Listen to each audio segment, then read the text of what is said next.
ಮುಖ್ಯವಾಗಿ ಈ ಭಯ ಇರುತ್ತೆ ತುಂಬ ಜನಕ್ಕೆ. ಅದು ಯಾವುದರಿಂದ ಭಯ, ಏನಕ್ಕೆ ಯಾವಾಗ ಸ್ಟಾರ್ಟ್ ಆಯಿತು ಗೊತ್ತಿಲ್ಲ, ಬಟ್ ಒಂದು ಭಯ ಇರುತ್ತೆ.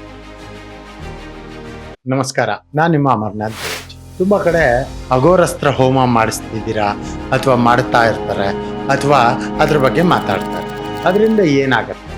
ಅದರಿಂದ ಭಾಳ ಒಳ್ಳೆಯದಾಗತ್ತೆ. ಮನೆಯಲ್ಲಿ ದುಷ್ಟಶಕ್ತಿಗಳು, ದುರಾತ್ಮಗಳು, ಪೀಡೆ ಪಿಶಾಚಿಗಳು ಇರೋದಿಲ್ಲ ಅಂಥೇಳಿ ನಮ್ಮೆಲ್ಲರಿಗೂ ಗೊತ್ತಿದೆ. ಅದೇ ಅಘೋರ್ ತಂತ್ರ ಮಾಡಿಸ್ಕೊಂಡ್ರೆ, ಅಘೋರ್ ಯಂತ್ರ ಮಾಡಿಸ್ಕೊಂಡು ಒಂದು ತಂತ್ರ ಪ್ರಯೋಗ ಮಾಡಿಸ್ಕೊಂಡು ನೀವೇನಾದರೂ ಮನೆಯಲ್ಲಾಗಲಿ ಅಥವಾ ನಿಮ್ಮ ದೇಹದಲ್ಲಿ ಅದನ್ನು ಸ್ಥಾಪನೆ ಮಾಡಿಸ್ಕೊಂಡ್ರೆ ಏನೆಲ್ಲ ಪ್ರಯೋಜನಗಳಾಗ್ಬೋದು ತಿಳ್ಕೊಳ್ಳೋಣ.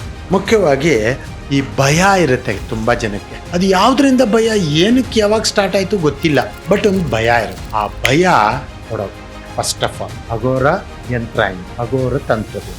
ಅದಾದಮೇಲೆ ಈ ಒಂದು ಭೂತ ಪ್ರೇತ ಪಿಶಾಚಾದಿಗಳಿಂದ ತೊಂದರೆ ಕೊಡ್ತಾ ಇರ್ತದೆ. ಒಬ್ಬಂಟಿಯಾಗಿ ಮಹಿಳೆಯರು ಅಥವಾ ಪುರುಷರು ಮಲ್ಗೋದು ಅಥವಾ ಮಕ್ಕಳು ಮಲ್ಗುವಂಥದ್ದು, ಸಪ್ರೇಟ್ ಬೆಡ್ರೂಮಲ್ಲಿ ಮಲ್ಗುವಂಥದ್ದು ಇದ್ದಾಗ ಈ ಒಂದು ಅಘೋರ ತಂತ್ರ ಮಾಡಿಸ್ಕೊಳ್ಳೋದು, ಅಘೋರ ಯಂತ್ರ ಮಾಡಿಸ್ಕೊಳ್ಳೋದು ತುಂಬ ಮುಖ್ಯ. ಯಾಕೆ ಅಂದರೆ ಇವಾಗ ಅಘೋರಸ್ತ್ರ ಹೋಮ ಮಾಡ್ತಾರೆ ಯಾವಾಗಲೂ ಗೃಹ ಪ್ರವೇಶದ ದಿನನೋ ಅಥವಾ ಯಾವಾಗಲೂ ಒಂದು ಎಲ್ಲೋ ಒಂದು ಪ್ರಾಬ್ಲಮ್ ಆಯಿತು ಮಾಡಿಸ್ಕೊಂಡು ಅದಾದಮೇಲೆ ಎಲ್ಲಾದರೂ ಒಂದು ಸ್ಥಳಕ್ಕೋ ಒಂದು ತೀರ್ಥಯಾತ್ರೆಗೋ ಅಥವಾ ನಿಮ್ಮ ದಶಾಭಕ್ತಿನೇನೋ ಒಂದು ಬದಲಾಗುತ್ತೆ. ಅದಾದಮೇಲೆ ಏನಾಗ್ಬಿಡುತ್ತೆ, ಅದರ ಒಂದು ಎನರ್ಜಿ ಅನ್ನೋದು ಕಮ್ಮಿ ಆಗುತ್ತೆ. ಅದೇ ಒಂದು ಯಂತ್ರ ಮಾಡಿಸ್ಕೊಂಡು ತಂತ್ರ ಪ್ರಕಾರ ಮಾಡಿಸ್ಕೊಂಡು ತಂತ್ರದ ಒಂದು ರೀತಿಯಿಂದ ಮಾಡಿಸ್ಕೊಂಡ್ಬಿಟ್ರೆ ಲೈಫ್ ಟೈಮ್ ಕೆಲಸ ಮಾಡುತ್ತೆ.